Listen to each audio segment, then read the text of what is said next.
Okay, joining us now to talk about all of this, we have CNN political commentators Ana Navarro and Steve Cortes. Steve, I want to start with you because I read in the notes that you call this an excellent new policy. So what do you like about it? Yeah, and by the way, you play the crying children there, and I have nothing but empathy for those children. And their parents have completely mistreated them by committing a crime with their children in tow. But you could also, if you don't want to demagogue... Let me just stop you point by point. So you know that these parents aren't doing this for a fun vacation, right? You know that they're coming from Honduras and from whatever their horrible situation is. So when you say they've mistreated them, you know they're trying to get their kids a better life. Okay, and I'm glad you mentioned that, by the way, because if they're coming from Honduras, which a lot are, the first place they can request asylum is Mexico.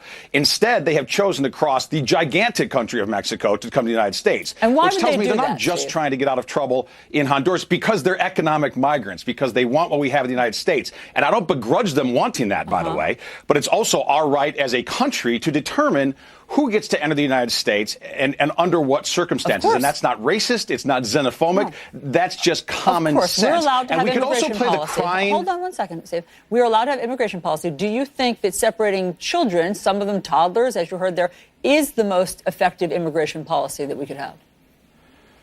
I think if people commit crimes, they need to be prosecuted, whether it's an American breaking and entering into a house or a Honduran breaking and entering into our country. Unfortunately, when people commit crimes in the U.S., elsewhere, they are separated from their children. That's a terrible consequence for the child. It's not the child's fault, but it doesn't mean that we can hold the parent blameless and allow them to wantonly break the law and have an open border, which is terrible for our economic and national security. And one last thing, Steve. You know that there is a law on our books that protects families that come here seeking asylum. How do you know that they're not seeking asylum?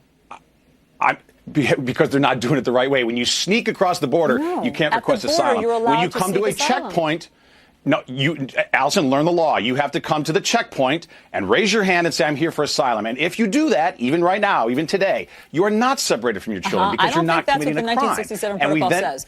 But okay, so you're saying that is exactly what happens. So but if you sneak across, if you sneak across and commit a crime, and then once you're caught say, oh, I'd like asylum as a backup plan, well, that doesn't work. And then you are going to be separated from your children. If you come the right way and ask for asylum at the checkpoints, as you're supposed to, at the legal crossing points, then we take a look at the merits of that case. Okay. Anna, your thoughts on all this?